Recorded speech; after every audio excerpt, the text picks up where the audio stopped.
John's a big Tiger supporter. He just got solar power installed. He used to spend $600 per quarter on power, but with his new bill plus Metro Solar Easy Payments, he's saving $169 per quarter from day one. That adds up to $88,000 after 25 years. So no, John can't own his power company, but he can own his solar system.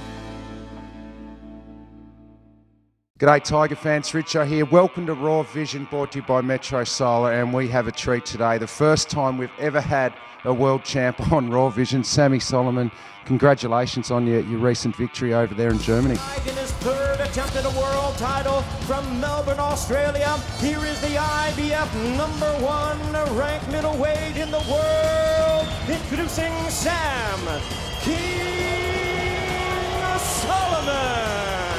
Sammy, what an achievement, mate. 40 years of age, you're an inspiration. You had to hang in there a long time to get this world title.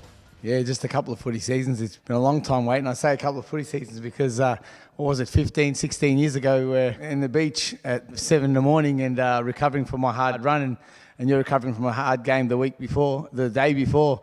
And we're chatting about it and saying, you know, when are you going to get that crack, Sammy? When are you going to get that crack? And this is, I was, 27 years old, saying, and you're like, Sammy, your age is creeping up to you. That was 13 years ago. It was. That's a true story. It was down at Elwood Beach, I reckon. So it took 13 years, but you went over there to Germany. You did it the hard way.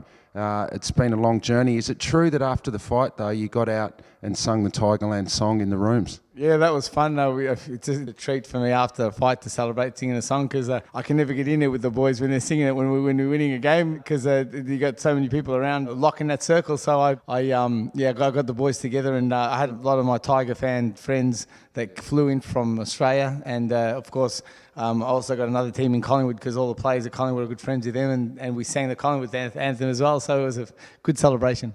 We won't mention the Collingwood anthem, but hey, Sam, you've been really good friends with Tom Hafey over the years. Rest in peace, Tommy. But you used him as an inspiration leading into the fight? Yeah, he was an inspiration back in the day when I was going running for sprints even earlier than before I even met you. When I was about 20 years old, he was doing the same thing. If he can do that, at his age, then I'm going to be doing my best to preserve myself to be able to do what he did. Now, Sam, you've had a long association with the Tigers over the year. You used to come down here and do some sparring with the boys, and in fact, you're still doing that now. Tell you how long association. Before, I used to watch Kevin Bartlett, Jim Jess, Maurice Scioli, Mark Lee, the Ghost, the whole lot. Playing to think now I'm fortunate enough to be working with some of my favourites now of Kingy and Tucky, who's retired now, and Kochi and all that. So it's been good. It's been really good fun and a real good experience, and it's fun sparring the boys too. Each one come in a round at a time and try to knock my block off.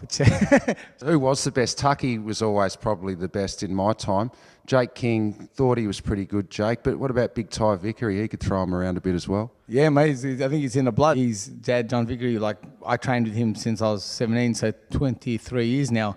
I've been working with John, and to see his son wasn't even born when I was training with Johnny. So to think now that he's going the way he's going, good on him, eh?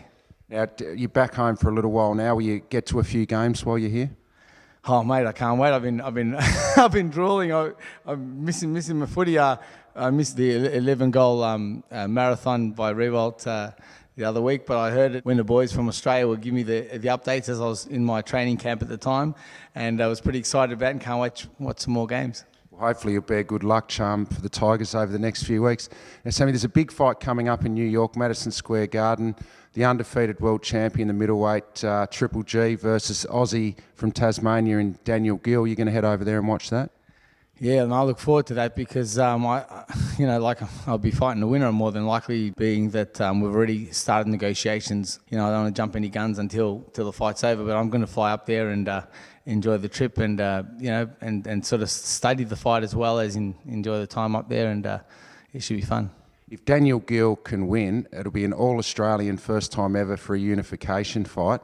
Surely we've got to have it over at the MCG, Sammy. Mate, the MCG, I think, yeah, I've always wanted to be, full forward or centre half forward. The only thing better than that would be in the middle of the oval with how many thousands watching. Would be a real experience. Well, let's hope Daniel Gill wins. Good luck with your preparation for your next fight. Tell me you had a few weeks off, though. Tell me you had a couple of beers at some stage. Yeah, I did have a couple of beers at some stage because I had to settle it and head down 12 weeks explosive training camp. But I enjoyed the journey the whole way through. It was not just about the fight, the journey to the fight. And I had such a great team behind me, Christian Enor, Tate Boxing, and Nigel McCarthy and Dave Hitchcock and Dave Stanley. They were brilliant in making sure that there was no stone unturned between us. We came home with the goods. It was great. Thanks, Sammy. Thanks, pal. There you go, Sam Soliman, IBF World Champ, Tiger supporter. We love him.